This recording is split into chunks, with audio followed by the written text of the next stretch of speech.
છે। આંતરરાષ્ટ્રીય મહિલા દિવસ છે અને આ નિમિત્તે તેઓ નવસારી જશે। વડાપ્રધાન લખપતિ દીદી સંમેલનમાં હાજરી આપશે અને 2.5 લાખ મહિલાઓને કરોડોની સહાય આપશે। બોર્ડના વિદ્યાર્થીઓને હાલાકી ન પડે તે માટે તેઓ મોડા જશે। પહેલા 10 વાગ્યાનો આ કાર્યક્રમ હતો, પરંતુ હવે બોર્ડની પરીક્ષા શરૂ થઈ જાય એટલે કે પેપર શરૂ થયા બાદ જ પીએમ નવસારી માટે નીકળશે। સુરત સર્કિટ હાઉસથી 10:55 તેઓ રવાના થશે અને 11:30 વાગે હેલિકોપ્ટર મારફતે નવસારી પહોંચશે। બપોરે 2 વાગે નવસારીથી સુરત એરપોર્ટ આવશે અને બપોરે 3 વાગ્યાની આસપાસ દિલ્હી જવા રવાના થશે।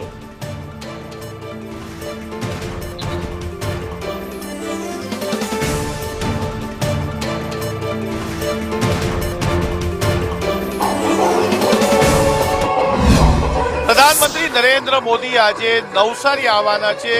વિશ્વ મહિલા દિવસની ઉજવણીના ભાગરૂપે લખપતિ દીદીના જે કાર્યક્રમ છે તેના માટે નવસારીમાં આજે ઉપસ્થિત રહેવાના છે। ત્યારે મહત્વની વાત જે સામે આવી રહી છે અને ખરેખર જોવા જાય તો ઇતિહાસ બની રહ્યો છે। ડોમ જે છે તે ડોમની અંદર માત્ર મહિલા પોલીસ કર્મચારી અધિકારીઓની હાજરી ઉપસ્થિતિ દેખાઈ રહી છે। દર્શાવે છે કે અહીંયા માત્ર મહિલાઓને જ સુરક્ષા કવચની જિમ્મેદારી સોંપવામાં આવી છે, કારણ કે આજે વિશ્વ મહિલા દિવસ છે। ત્યારે અહીંયા દેખાશે કે તમામ જે મહિલા કર્મચારીઓ છે તેમની હાજરી ઉપસ્થિતિ, જ્યાં નજર મારશો ત્યાં તમને ખાલી મહિલા પોલીસ કર્મચારી હાજરી ઉપસ્થિતિ દેખાઈ રહી છે।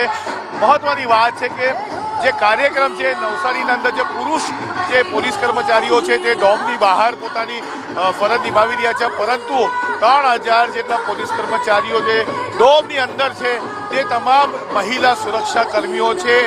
મહિલા સશક્તિકરણનું આ સૌથી ઉત્તમ ઉદાહરણ સામે આવ્યું છે, કારણ કે અત્યાર સુધી કોઈ બી દિવસ આવો કોઈ કાર્યક્રમ થયો નથી જેના અંદર કોઈ પ્રધાનમંત્રી નરેન્દ્ર મોદીની સુરક્ષાનું કવચ મહિલાઓ કર્મચારી અધિકારીઓને આપવામાં આવ્યું હોય। આ તમારી સામે છે કે અહીંયા જ આ નવસારીના ડોમની અંદર આ કાર્યક્રમ જે છે તેને સાકાર કરવામાં આવી રહ્યો છે અને ઇતિહાસ બની રહ્યું છે કે પ્રધાનમંત્રી નરેન્દ્ર મોદીની સુરક્ષાનું કવચ ડોમની અંદર મહિલાઓના શિખરે છે।